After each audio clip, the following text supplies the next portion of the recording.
Hello है नमस्ते, welcome back to my channel again. और आप सभी का बहुत बहुत स्वागत है मेरे यूट्यूब चैनल साइको सूत्रा पर।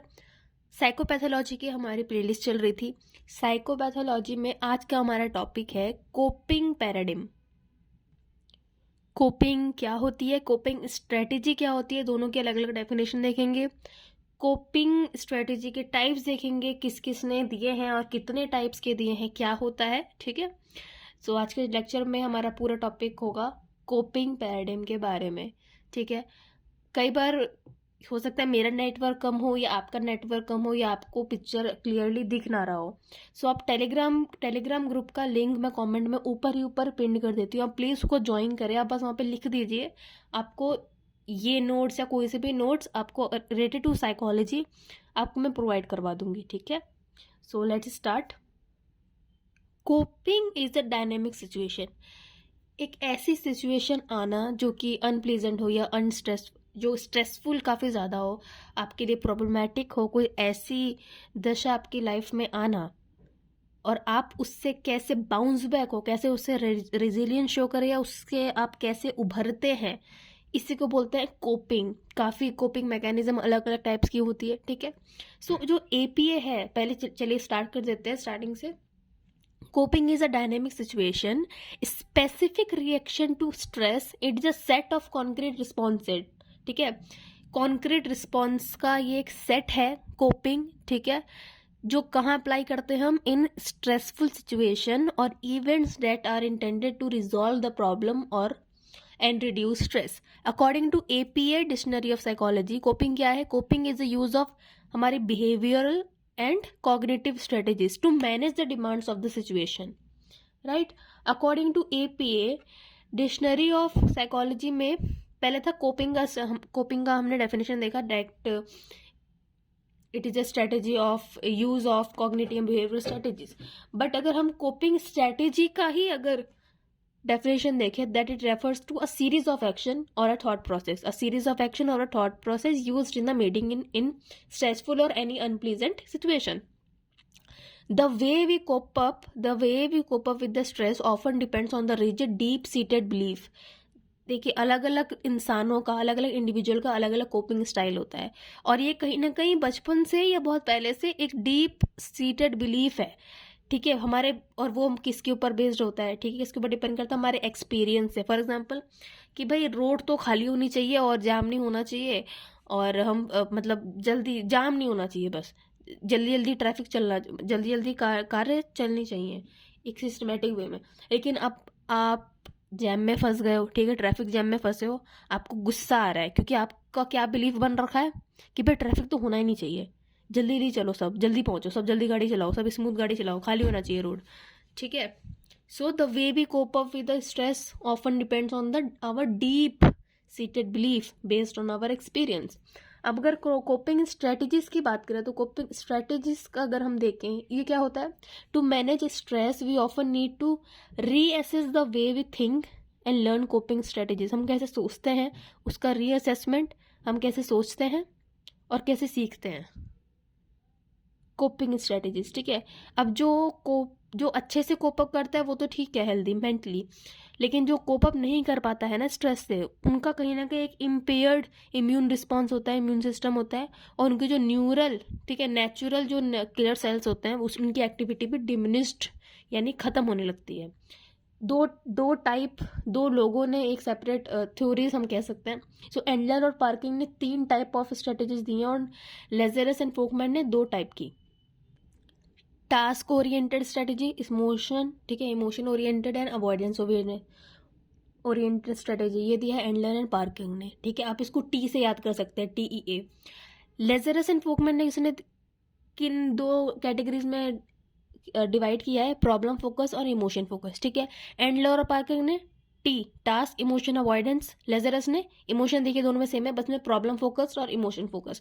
टास्क ओरिएंटेड नाम से कैसे लग रहा है? टास्क से कुछ रिलेटेड होगा, जो आप काम कर रहे हैं उसके कोपिंग स्ट्रेटेजी में अगर कोई दुविधा आ रही है, कोई डिफिकल्टी आ रही है।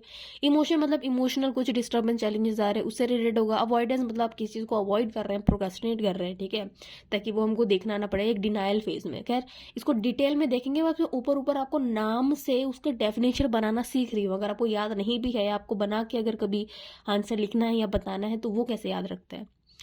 फिर आता है problem focus and emotion focus, कि हम प्रॉब्लम के ऊपर ही डायरेक्ट फोकस करें, ना कि मेरे साथ तो ये हो गया, ऐसे ही होता है, ब्ला ब्ला ब्ला। ठीक है, हम प्रॉब्लम को डिस्कस ना करें, प्रॉब्लम फोकस स्ट्रेटेजी लगाने चाहिए हमको। और दूसरा इमोशन फोकस्ड। चलिए डिटेल में स्टार्ट करते हैं। जो एंडलर एंड पार्कर की जो कोपिंग स्ट्रेटेजी है, इसको एक और चीज़ बोला जाता है जो कि है कोपिंग इन्वेंटरी। ठीक है, coping inventory for stressful situation is a model that characterised, ठीक है, कैरेक्टराइजेज the coping strategies into 3 primary dimension. 3 primary dimension दिया जो कि हमने देखा अभी, task oriented strategy, emotion oriented strategy and avoidance oriented strategy. These dimensions help individuals understand how they respond to the stressful situation. ये dimension क्या help करते हैं कि व्यक्ति को किस सिचुएशन में, ठीक है, स्ट्रेसफुल सिचुएशन में कैसे डील करना चाहिए या वो कैसे डील करते हैं। अगर उनको इमोशनल प्रॉब्लम हो रही है तो कैसे करें, टास्क प्रॉब्लम हो रही है तो कैसे करें। ठीक है, कोई मेजर प्रॉब्लम और इमोशन फोकस प्रॉब्लम है तो उसका सॉल्यूशन यानी उससे कोपिंग कैसे करें, कौन सी ओरिएंटेड हम स्ट्रैटेजी लगा सकते हैं। ठीक है, एक एक करके देखते हैं। सबसे पहले है टास्क ओरिएंटेड स्ट्रैटेजी। इसमें क्या होता है कि किसी टास्क को लेकर हमें कुछ प्रॉब्लम हो रही है, उसको सॉल्व करने के लिए हम उस पर डायरेक्टली वार करते हैं। कैसे, उसके बारे में इंफॉर्मेशन करते हैं, अल्टरनेटिव्स देखते हैं, क्या कर सकते हैं क्या नहीं कर सकते, प्रायोरिटीज देखते हैं, उस सिचुएशन से डील करने के लिए जो टास्क ओरिएंटेड जो भी है।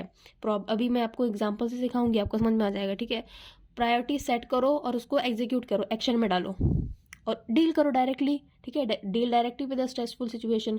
सोचते क्यों रहना है उस सिचुएशन के बारे में। ठीक, एग्जाम्पल देखिए तो देखिए प्रॉब्लम सॉल्विंग। अगर एक इंसान है, अगर एक बच्चा है, उसको एग्जाम के लिए बहुत ही ज़्यादा स्ट्रेस हो रहा है उसको, या ऐसे कह सकते हैं कि उसके ऊपर बहुत वर्कलोड है, बहुत सारा उसको, लाइक प्रैक्टिकल फाइल भी करनी है और फाइल भी करनी है। ठीक है, टीचर्स को भी देना है, उस टीचर को ये रिपोर्ट देनी है, इनको ये रिपोर्ट देनी है, इनके लिए ये बनाना है, खुद के लिए पढ़ना है, बहुत सारा लिस्ट है। ठीक है, वो क्या करेगा, इतने सारे वर्कलोड को एक टू डू लिस्ट बनाएगा, एक सिस्टमेटिक तरीके से बनाएगा और टाइम लोकेट करेगा, प्रायोरिटी टास्क देगा। अच्छा, ये अर्जेंट है या ये इंपॉर्टेंट है, ये मोस्ट इंपॉर्टेंट है, ये वेरी इंपॉर्टेंट है, ये मुझे इतने टाइम में करना है, ये करना ही है। ठीक है, सो एक in a systematic way they create a to do list, prioritise task. ठीक है, एंड एलोकेट टाइम एफिशिएंटली। वैसे ही दूसरा एग्जाम्पल देखें तो इंस्ट्रूमेंटल सपोर्ट सीकिंग। इसमें क्या होता है, मुझे ना बहुत पैनिक हो रहा है मुझे, क्योंकि मुझे एग्ज़ाम का स्ट्रेस है। तो आप क्या करोगे, टास्क ओरिएंटेड है ना, काम करो, किसी क्लासमेट से पूछो मैं कैसे पढूं, स्टडी टिप्स लो। ठीक है, बी है सेकंड, कौन सा स्ट्रेटेजी था, इमोशन फोकस। इसमें क्या होता है कि हम कैसे खुद के इमोशन को मेंटेन, मैनेज एंड कंट्रोल कर सकते हैं। It can be also involve venting out our feeling of anger और फ्रस्ट्रेशन, बस वेंट आउट करना। ठीक है, इसमें भी हम 2 एग्जाम्पल से देखते हैं। पहला इसका टाइप आता है एक्सप्रेसिव राइटिंग, दूसरा इमोशनल एक्सप्रेशन। साफ साफ दिख रहा है आपको, जो भी इमोशनल डिस्टर्बेंस हो रहा है या जो भी आपके माइंड में है थॉट और इमोशन, वो एक पेपर पे निकाल दो, बेसिकली जर्नल करो उसको। ठीक है, writing about your personal loss to help to manage the grief. Second है इमोशन एक्सप्रेशन, लोगों से बात करो, अपने लव वन से बात करो, वेंट आउट करो, talking about the feelings can provide emotional relief मिलता है, उससे इमोशनल रिलीज मिलता है। थर्ड टाइप का था अवॉइडेंस ओरिएंटेड स्ट्रेटेजी। कोई काम आपके पास आ रहा है, आपको स्ट्रेसफुल सिचुएशन है, आप उसको डिनाइल कर दो, ऐसा तो है ही नहीं, प्रोक्रास्टिनेट कर दो उसको, ऐसे मतलब उसको इग्नोर कर दो उस रिस्पॉन्सिबिलिटी को। ठीक है, दिस इन्वॉल्व्स डिनाइंग और minimising the seriousness of the situation. It also involve conscious suppression of stressful thought. इसमें हम जानबूझ के कर रहे हैं ना, हम प्रोक्रास्टिनेट क्यों करते हैं, अरे कल पढ़ूंगी, कल करूंगी, बाद में करूंगी, बाद में करूंगा, ठीक है, कल पढ़ूंगा, ये मेरे से नहीं हो रहा, ये ऐसा तो है ही नहीं कुछ। लाइक किसी का वेट बढ़ रहा है और आप कह रहे हो हाँ कहाँ बढ़ रहा है, कुछ भी तो नहीं बढ़ रहा है, मतलब खुद से ही कॉन्शियसली आप खुद के जो थॉट है उसको सप्रेस कर रहे हो, ताकि वो आपको स्ट्रेसफुल सिचुएशन जो आ गए उससे डील ना करना पड़े। And they are replacement by protective thoughts. While this can provide temporary relief, they often do not address the underlying issue and may not be effective in the long run. For example, denial, pretending that the stressor do not exist or minimizing its impact. पहला क्या है denial, दूसरा क्या है avoidance of responsibility, ये भी easy है. Pretending that the stressor does not even exist और minimise for the minimising the impact, like ignoring symptoms of a health issue rather than seeking medical attention. Avoidance responsibility में क्या आएगा, procrastination और avoiding unnecessary task और responsibility can increase stress. For example postponing a work project until it's last minute, deadline तक जो बच्चे काम नहीं करते, पढ़ते नहीं है ना, वो रिस्पॉन्सिबिलिटी को अवॉइड करने की कोशिश करते हैं ताकि वो जो स्ट्रेसफुल सिचुएशन आ रही है, जो भी एग्जाम आ रहा है फॉर एग्जाम्पल, उससे उनको डील ना करना पड़े. वो उनका अलग कोपिंग मैकेनिज्म है, कोपिंग स्ट्रेटेजी है. ठीक है. It is important to note that the individuals often use a combination of coping strategies depending on the situation. ऐसा हो सकता है कि वो एक साथ वो एक ही टाइम पे एक ही सिचुएशन में एक या दो या तीन मतलब अलग अलग टाइप से कॉम्बिनेशन करके अपना सिचुएशन के अकॉर्डिंग कोपिंग स्ट्रेटेजी अपना सकते हैं. फिर है लैरेस एंड फोकमैन, इन्होंने दो टाइप का दिया था, problem focused strategy and emotion focused. तो problem focused and emotional focused. ठीक है. इन्होंने क्या किया कि जो कोपिंग मैकेनिज्म है इनको बस ये बोला कि भैया कि ये डायनेमिक प्रोसेस है, इतना याद कर लो. ठीक है.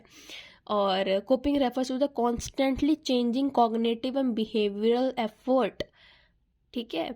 effect and to master, reduce or to tolerate the internal and external demands that are created by the stressful transaction. According to them दो में डिवाइडेड था. पहला देखते हैं प्रॉब्लम फोकस. प्रॉब्लम फोकस में मतलब भाई डायरेक्टली अटैक करो उस पर जो भी सिचुएशन है और अपने जो भी अल्टरनेटिव्स ढूंढो. alter the event, alter the beliefs and alter the commitments. They increase the person's awareness, level of knowledge and range of behavioral and coping strategies, cognitive coping options. Problem focused strategies attack the problem itself with the behavioral design to gain the information to alter the event and to alter beliefs and commitments. They increase the person's awareness, level of knowledge and range of behavioral and cognitive coping options. They can act to reduce the threat value of the event. Right. For example कि अगर एक person किसी चीज़ से diagnose है, उसको पता है कि मुझे बीमारी है, तो वो बैठेगा तो नहीं, क्या स्ट्रेटेजी लगाएगा कि भाई मेरे को ये हेल्थ प्रॉब्लम हो गई है, अब मैं अलग अलग हेल्थ प्रोफेशनल्स के पास जाऊँगा, अलग अलग ट्रीटमेंट देखूंगा, अलग अलग डॉक्टर देखूंगा, अलग अलग हॉस्पिटल देखूंगा. ठीक है. Managing time and resource more effectively reduce stress related to deadlines.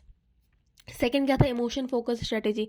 These strategies call for psychological changes design primarily to limit the degree of emotional disruption caused by an event with minimal effort to alter the event itself.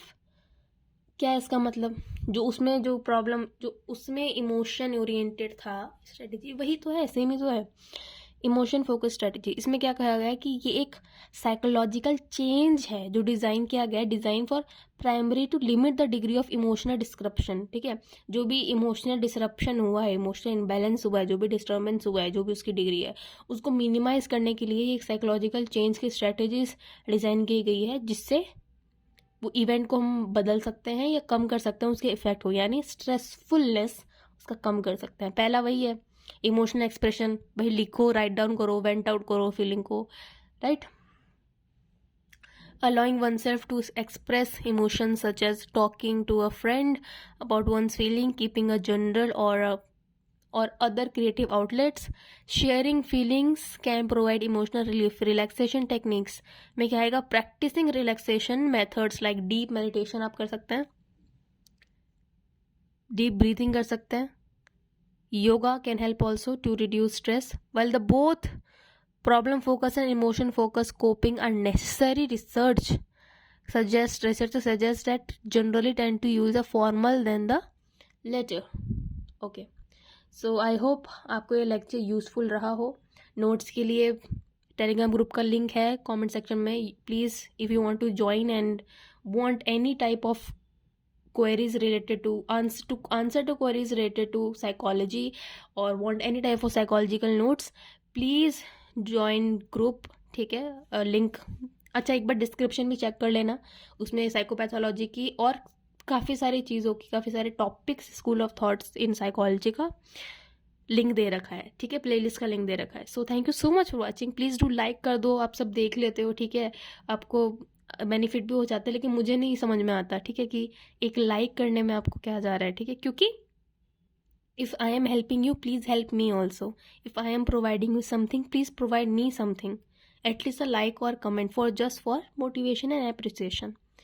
So thank you for watching, thank you for subscribing to my channel। जिन्होंने कर दिया, जिन्होंने नहीं किया वो please कर दो, it will be so nice of you। Keep studying, all the best for your future buddies, all the best, thank you।